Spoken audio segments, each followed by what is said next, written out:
Las Vegas, Nevada, Sin City, a town known for hosting the great fights. Hagler versus Hearns, Tyson versus Holyfield, and Batman versus a tourist? That was completely unexpected. It's early May 2011, and Marcus Pace of Huntsville, Texas, is visiting Fight Town for the first time. He's walking on the strip with some family members when something catches his eye. All of a sudden, I seen like two guys arguing. It went from like a playful little, hey, and then, yeah, it got serious. Marcus can't believe what he's seeing. It's a scene right off the comic book pages. Only this is no joker. That's what turned my head towards the whole situation with Batman getting loud. Maxwell Allen, a.k.a. Batmax, has been making a living by dressing up as the Caped Crusader for more than a decade.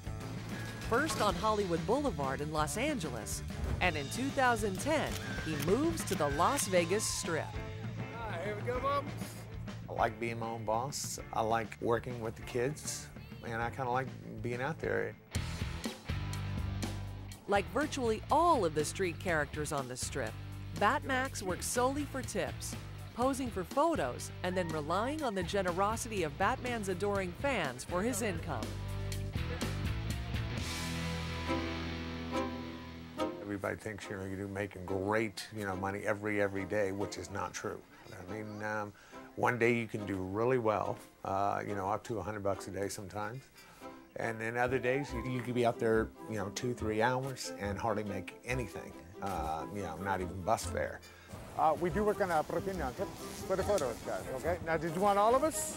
Of course, an unsteady income is just one of the many factors Batmax and other street characters take into consideration when dressing their parts.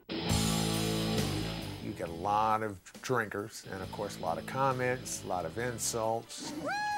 A lot of people like to come by and just, slap you for no reason because they think it's funny. As I go out there, I try to do the best persona of Batman that I can be. But then there are times, when you run into it, that it's really hard to keep in character. Which brings us back to the battle between Batmax and the tourist he calls Polo Boy. Max tells his version of how the confrontation plays out. He's posing for a picture with two women when he snuck up and punched me as hard as he could in the chest, and more or less knocked me off the box that I was standing on. At the time, I wasn't, gonna do anything about it. But then the two old ladies said, Batman, you're not gonna let him get away with that, are you? Batmax then dashes down the strip and catches up to Polo Boy. I was a little pissed off because I just didn't understand, how you hit a perfect stranger. It doesn't matter how he's dressed, and then think it was funny. Max admits he has issues dealing with his temper, as is depicted in the 2007 documentary, Confessions of a Superhero.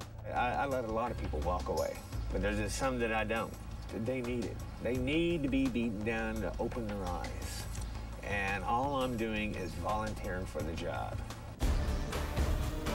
But this time, Max may have bitten off more than he can chew. The confrontation quickly escalates as Batmax whips back his cape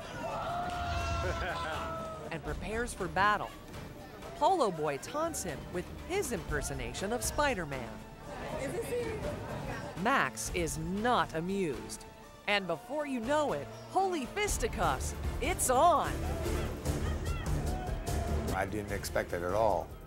I knew it was going to get verbal, but I was really not expecting it to get physical.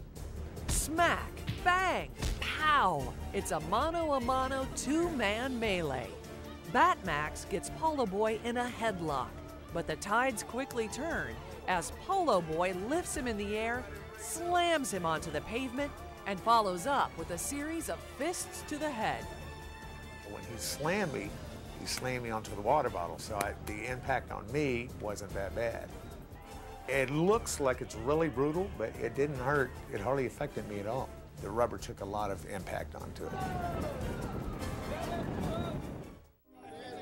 Shop owners call the police, who quickly close in on the scene and stop both men for questioning. No charges are filed, and they're told to go their separate ways. Marcus, who's filming everything, sees Polo Boy afterwards, shows him the video, and gets a post-fight interview. He posts the video online, and over the next few months, Marcus's video, Batman Beatdown on the Vegas Strip, gets more than 1 million views. With Polo Boy having left Vegas, a frustrated Batmax hopes to get vengeance and one day have another shot at him. In fact, in September 2011, he posts his own video online, calling out his new arch nemesis. I put it into a kind of a Rocky montage kind of thing, and it shows me working out, doing my martial arts, and showing that I do know how to fight. Now, I'm not as big as of a sissy as everybody's taking me for now because of that original video. Caught on Camera reached out to Adrian Gamboa, aka Polo Boy, but he declined to participate in this story.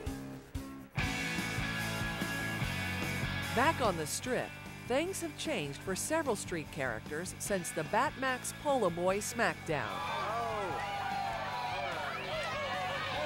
I work with 5 guys besides myself, and we call ourselves the Avenger League now. So a lot of us, are working in teams now.